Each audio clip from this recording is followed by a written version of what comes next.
साथियों नमस्कार, मैं हूं आपके साथ सुदेश पूनिया। हरियाणा के अंदर 25 मई को लोकसभा के चुनाव की वोटिंग होनी है और ऐसे में काफ़ी कम दिन बचे हैं, महज कुछ दिन बचे हैं। तमाम पार्टियां अपनी जोर आजमाइश के लिए गांव-गांव में जा रही हैं। तरह तरह की बड़ी बड़ी रैलियों का आयोजन भी किया जा रहा है। आज सिरसा लोकसभा के ऐलनाबाद हल्के के चोपटा क्षेत्र के विभिन्न गाँव में कांता चौटाला जो है वो संदीप लोट के वोटों की अपील करने के लिए गांव-गांव में जा रहे हैं। इस समय चोपटा क्षेत्र के लुदेसर गांव में इस समय मैं मौजूद हूं और कांता चौटाला का यहां पर कार्यक्रम है और चलिए उनसे बातचीत करते हैं। लोगों से उनका मिलना जुलना जारी है। संदीप लोट के लिए वोटों की अपील कर रहे हैं। पूरी बातचीत करते हैं चुनाव को लेकर के। कांता चौटाला का क्या कुछ कहना है? बहुत अच्छा माहौल है और बहुत उत्साह है लोगों में, ऐलनाबाद के लोगों में।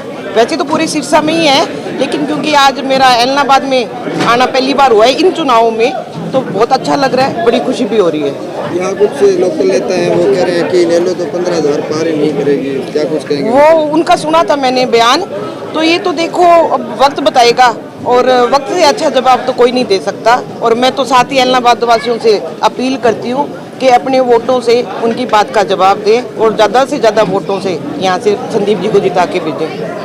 ये बेटी बचाओ तो मैं कहती हूँ कि बीजेपी से बेटी बचाओ। आपने देखा होगा कि जितने भी ऐसे नेता हैं जिनसे महिलाओं के साथ दुर्व्यवहार का आरोप लगाता, वो सारे बीजेपी में है। चाहे वो महिला पहलवान का हो, चाहे हरियाणा में जो इनके स्पोर्ट्स मिनिस्टर थे उनके ऊपर आरोप लगे, उसके बावजूद भी उन्होंने इस्तीफा नहीं दिया और मुख्यमंत्री जी उनकी पैरवी करते हैं। तो बेटी बचाओ, लेकिन बीजेपी वालों से बेटी बचाओ।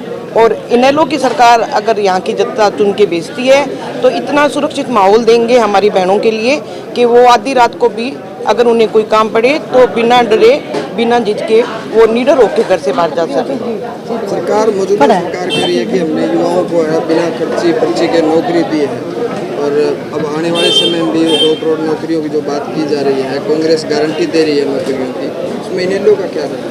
देखिए, नौकरियां तो नहीं दी सरकार ने। अगर देती है सरकार ने नौकरी दी है तो मैं कहती हूँ लिस्ट जारी करे, सबके सामने लिस्ट जारी करे, हम पता करें।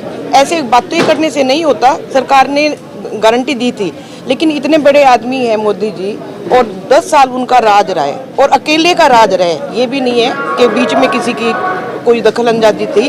उसके बावजूद भी अगर उन्होंने अपनी गारंटी पूरी नहीं करी तो अब हम क्यों भरोसा करें उन पे? मैम, कल एक रैली के बाद इनेलो के कार्यकर्ताओं में अलग एनर्जी देखी गई और अब 4 दिन बचे हैं। ऐसे में क्या कुछ रहने वाला है? अच्छा माहौल रहने वाला है और मैं एक बार फिर ऐलनाबाद वासियों से, समस्त सिरसा वासियों अपील करती हूँ कि लोगों के बहकावों में ना आए। इनेलो को ज़्यादा से ज़्यादा भारी मतों से इनेलो को वोट देके यहाँ से विजय करा के भेजें। उसका सीधा असर आने वाले विधानसभा चुनाव में पड़ेगा और इनेलो की सरकार बनेगी। कुरुक्षेत्र और हिसार का भी आपने देखा होगा, क्या चल रहा है मैम? बहुत अच्छा माहौल है कुरुक्षेत्र का भी और हिसार का भी, और मेरे को तो लगता है और कुछ जगह भी हम बहुत अच्छी लीड लेके जाएंगे और जो नतीजे हैं वो चौंकाने वाले होंगे इस बार।